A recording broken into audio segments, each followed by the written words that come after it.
Vamos a empezar definiendo las cejas con un lápiz. Simplemente voy a rellenar los pequeños huecos que pueda haber para que quede una ceja natural.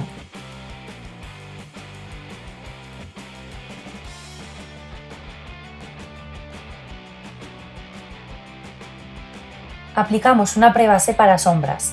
Con este producto las sombras durarán mucho más tiempo intactas.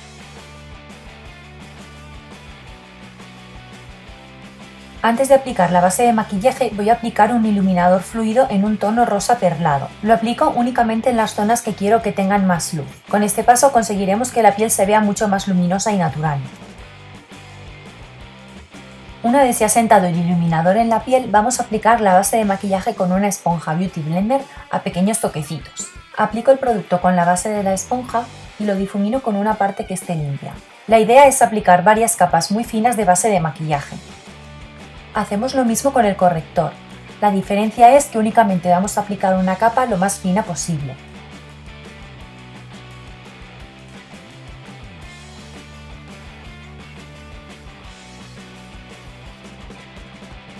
Vamos a igualar la zona de debajo de la ceja con una sombra vainilla mate. La aplico con un pincel de pelo suelto para que no quede artificial y se vea muy poquito producto.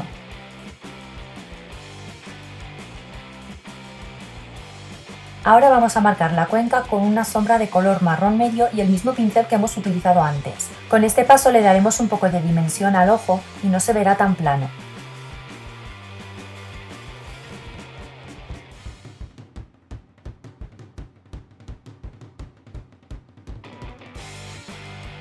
Para dar un poco de volumen al párpado, vamos a aplicar una sombra muy similar al iluminador que vamos a utilizar después.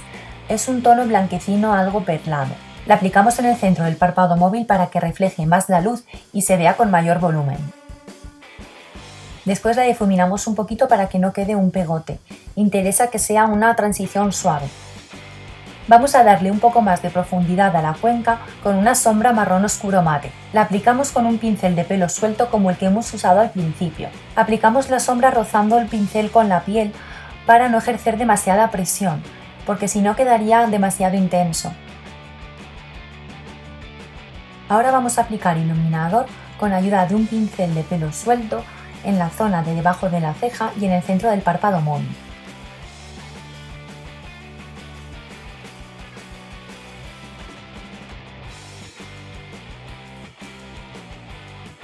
También aplicamos el iluminador en la zona del lagrimal, pero esta vez vamos a utilizar un pincel de pelo sintético planito y más tupido para que quede más evidente y no quede tan difuminado el producto. Intensificamos un poco la línea de pestañas superior e inferior con una sombra marrón oscuro mate. Es muy importante que la sombra quede bien pegadita a las pestañas. Para ello he utilizado un pincel biselado. Con este pincel tengo mayor precisión y me puedo meter hasta la pestaña para aplicar el producto justo donde quiero.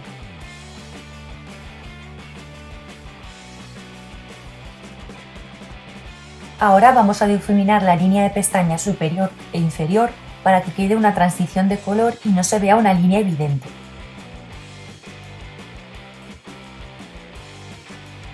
Volvemos a aplicar el mismo iluminador que hemos usado antes en el arco de Cupido. Para ello vuelvo a utilizar la brochita plana de pelo sintético. A continuación aplico el iluminador en la zona alta del pómulo con un pincel de pelo suelto. Para abrir más la mirada vamos a rizar las pestañas. A la hora de rizar las pestañas es muy importante acercar bien el rizador a la raíz de la pestaña.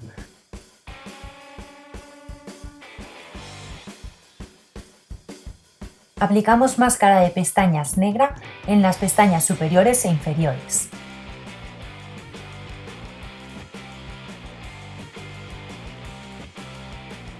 Para acabar de definir los pómulos, los voy a marcar con un bronzer. A la hora de crear volumen me gusta ir poco a poco, de manera que empiezo aplicando muy poquita cantidad y voy subiendo la intensidad poco a poco.